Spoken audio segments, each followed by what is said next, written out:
Olá, boa noite a todos e a todas. Estamos começando mais uma live no Facebook do Portal Open9 com os candidatos e candidatas ao governo de Pernambuco.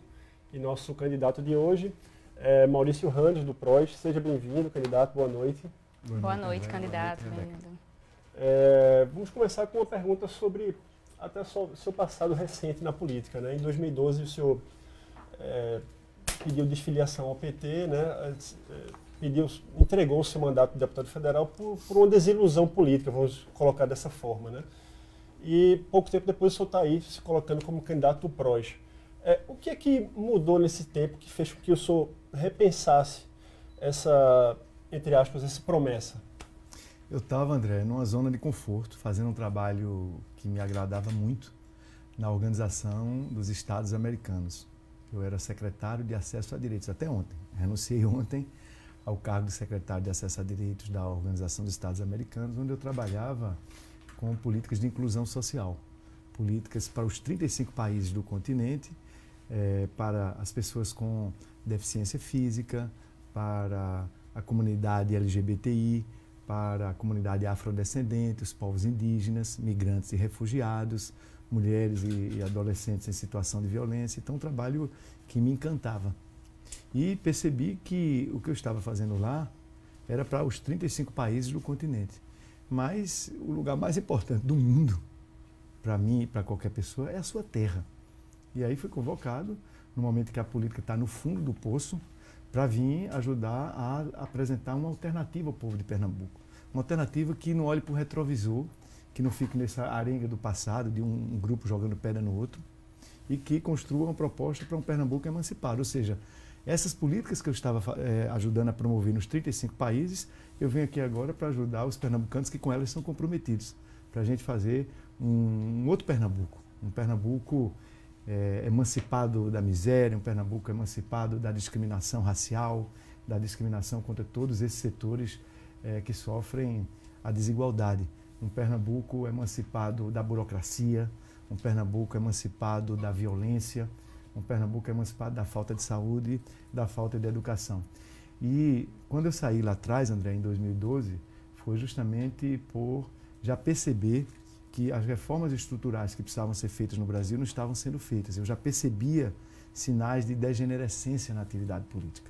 Então, em 2012, para lembrar o telespectador... Mas o senhor, perdão, desculpe a intromissão, mas o senhor saiu só por isso ou por um desencanto em função da negativa do PT de lhe dar o direito de ser candidato a prefeito do Recife? Porque na época, na época o PT disputava, para lembrar a todos, na época o PT disputava, né, as prévias, o senhor chegou a disputar a prévia com João da Costa, né, e aí acabou que o PSB acabou tomando a prefeitura, né, do PT. O que aconteceu, muito bem lembrado, Rebeca e André, é que eu fui chamado em 2012, na época eu era deputado federal, tinha sido líder da bancada, tinha sido presidente da Comissão de Constituição e Justiça, eu vinha com um mandato muito respeitado e reconhecido em Brasília, tinha trazido muitos recursos para a educação, para a saúde, para o povo de Pernambuco.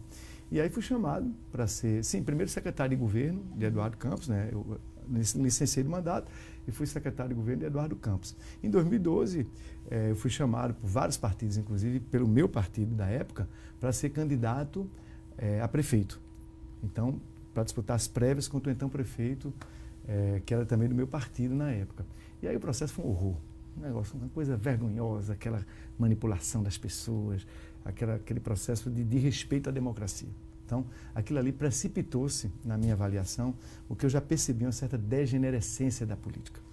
E aí, para dar um testemunho prático, eu fui, talvez, na história da Câmara dos Deputados, o primeiro deputado que renunciou a um mandato sem ser para escapar de processo na Comissão de Ética. Eu renunciei porque eu estava discordando da degenerescência da política e pela intervenção autoritária, que essa degenerescência fez com que o Diretório Nacional do Partido, o cartório do partido, fez uma intervenção retirando as nossas candidaturas. Isso que agora, 6 anos depois, aconteceu com a candidatura de Marília Reis. Marília Reis, como eu em 2012, foi chamada para fazer um debate de renovação da política. Ela fez como eu fiz em 2012. Em 2012 eu me lembro que eu estava percorrendo as associações de moradores, os sindicatos, as entidades de classe, conversando com a sociedade e aí de repente a direção, o cartório nacional retirou a candidatura. Agora mesmo foi a situação de Marília. Marília estava dialogando com a militância, com a base da sociedade que quer mudanças sociais. E aí, autoritariamente, a candidatura dela foi retirada.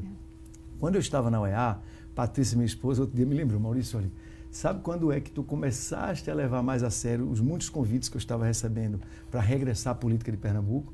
Foi quando eu chefiei uma missão da UEA à fronteira do Brasil com a Venezuela, para ver que tipo de apoio nós podíamos dar, enquanto Organização dos Estados Americanos, aos migrantes refugiados venezuelanos, que chegavam na fronteira de Pacaraima e Boa Vista, no Brasil, a capital de Roraima. E aí lá eu via a quantidade de pessoas sofrendo naqueles abrigos. E aí, Patrícia, lembra, foi ali que tu começaste a levar mais a sério a hipótese de aceitar o convite para disputar um mandato aqui no Brasil e especificamente no lugar mais importante do mundo para todos nós, que é Pernambuco. Então eu volto com muita tranquilidade, volto deixando uma zona de conforto. Eu estava no cargo que é equivalente a ministro da OEA, porque lá chama secretário, mas é equivalente a ministro. E eu voltei para me incorporar a uma nova política, a mudar essa forma de fazer política. Por isso nós estamos numa composição que, por exemplo, já dá um testemunho na composição. São 2 homens e 2 mulheres na nossa chapa. Então, Lídia Brunes, candidata a senadora, é uma militante mulher negra dos movimentos sociais, dos movimentos populares, é a nossa candidata a senadora nessa coligação. E Silvio Costa, o outro candidato a senador. Isabela de Roldão, também uma mulher, advogada, ex-vereadora, candidata a vice-governadora. E eu como candidata a governador. Então, na prática da composição, a gente já está sinalizando. A gente quer igualdade de gênero, a gente quer uma nova prática política. O candidato, o senhor comentou da candidatura de Marília, né? E a sua candidatura veio logo após realmente a retirada da candidatura de Marília. Como é que o senhor vai fazer, pretende fazer para atrair os votos do PT? E aí, lembrando essa questão de que o senhor já foi do PT e saiu naquele momento, acabou depois, né, se filiando ao PSB. Como é que o senhor pretende atrair os votos dessa militância de um partido que o senhor já foi? Tu és uma danada, me essa é uma questão que, onde eu chego, as pessoas levantam.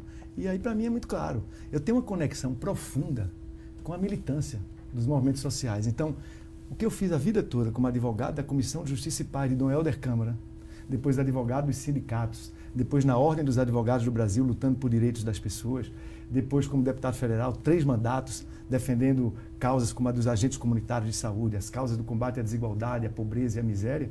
Então, eu sempre tive essa conexão, nunca deixei de ter. Mesmo quando eu estava na OEA, eu estava trabalhando com esses temas. Então, a minha conexão é profunda com todos os militantes da base da sociedade que querem essas mudanças. Mas o senhor acha que não pode contar contra o senhor o fato de o senhor ter sido desfiliado do partido naquele momento delicado do PT, né, que acabou perdendo a prefeitura após pouco mais de 10 anos, né, na época? Inclusive existia um apelido até jocoso, né, o senhor seria queijo do reino, né, que era vermelho por fora e amarelo por dentro, numa alusão ao PT e ao PSB, né?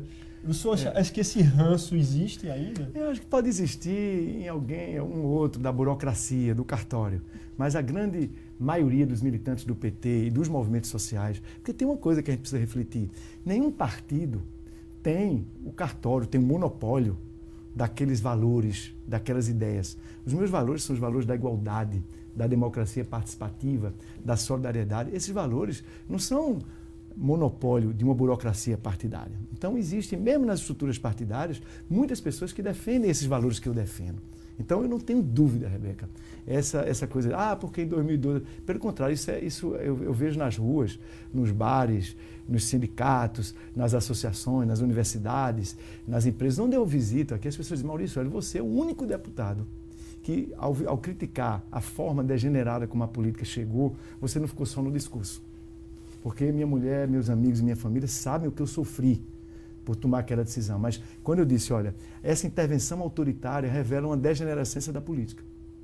E eu não posso simplesmente chegar na tribuna da Câmara e dizer, olha, não sou mais desse partido, fazer um discurso e continuar como se nada tivesse acontecido. Eu queria dar um testemunho prático, sobretudo a vocês, os mais jovens, que eu acredito na política.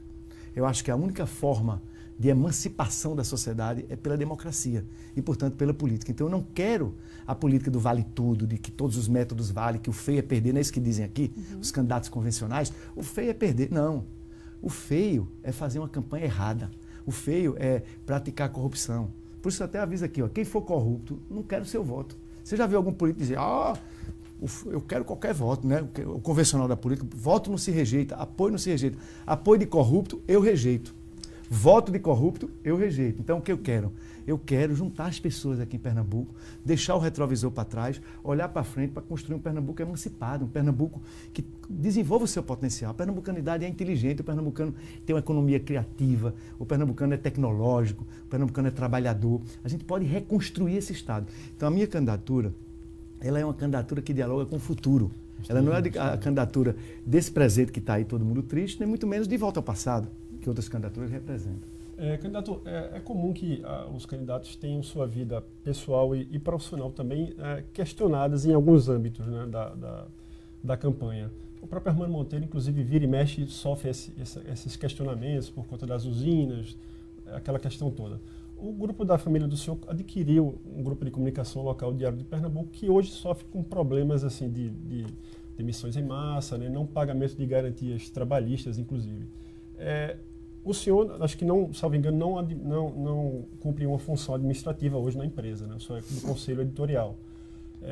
Mas o senhor acha que isso pode respingar de alguma forma na campanha do senhor, uma vez que o senhor se coloca como um candidato que representa um novo, né? Novas práticas, novas ideias? Como é que o senhor... Tem coisa mais nova do que você ter a compreensão e o compromisso com um órgão de comunicação, que é a história de Pernambuco, como é o Diário de Pernambuco, 192 anos, e meu irmão, com muita coragem, e eu participei do controle acionário com ele, embora seja minoritário, teve a coragem de assumir a direção do Diário de Pernambuco, controle acionário, para recuperar uma empresa que ia ser fechada, que ia fazer com que todos os jornalistas, todos os funcionários fossem demitidos.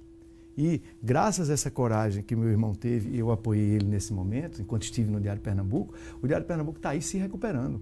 Já é uma empresa que já está mais ou menos equilibrada. É claro que uma empresa em dificuldade, em recuperação, precisa fazer atos que às vezes não são o desejo dos gestores de provocar demissões. Então, o Diário de Pernambuco hoje está sendo recuperado, ele ia ser fechado pelos antigos controladores. Então, meu irmão e os outros acionistas que estão no Diário de Pernambuco fizeram um serviço para a história da comunicação em Pernambuco, ao participar de um processo com muita coragem de recuperar. Agora, eu não sou da gestão, eu fui da gestão, né?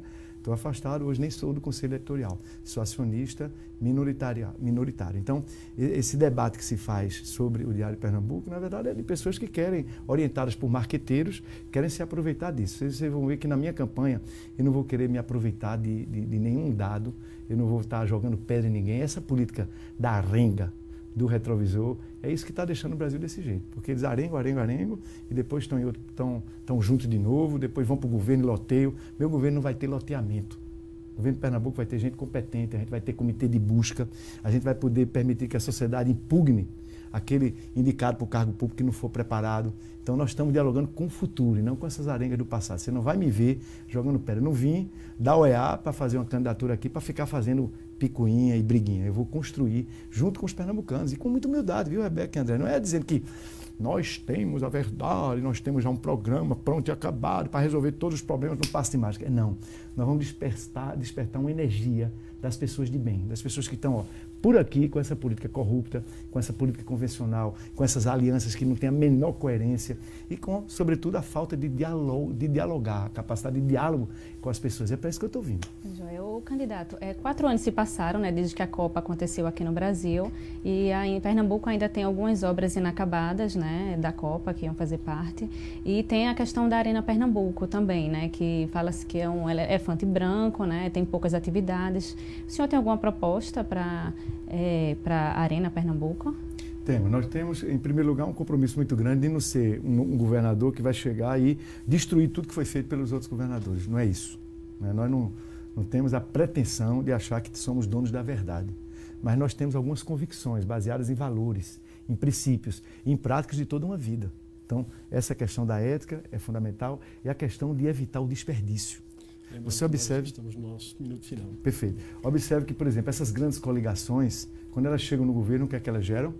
Loteamento de tudo que é cargo de secretaria, ineficiência, desperdício. Então, vamos cortar muito na despesa. E no caso da Arena, nós vamos criar mecanismos que façam com que o torcedor possa ir lá hoje.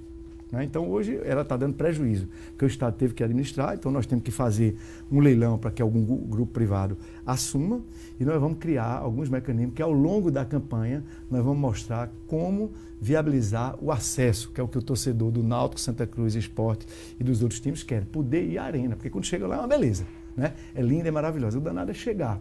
E ao longo da nossa campanha nós vamos mostrar algumas propostas que vão fazer com que esse pesadelo que é ir à arena vai se acabar. No meu governo a arena vai estar útil e vai estar com escola. Enquanto não tiver jogo de futebol, vamos usar aquilo para escola, para atividade de cultura, para atividade de lazer e, sobretudo, nós vamos ter mecanismo de chegar na arena sem passar 3 horas para chegar lá, que isso aí ninguém aguenta. Ok, candidato, muito obrigado pela presença. Obrigada, candidato. Obrigado. Gente, estamos terminando agora mais uma live no AP9 e fique ligado nas nossas próximas lives. Muito obrigado, tchau, boa noite. Obrigada. Tchau, tchau, tchau.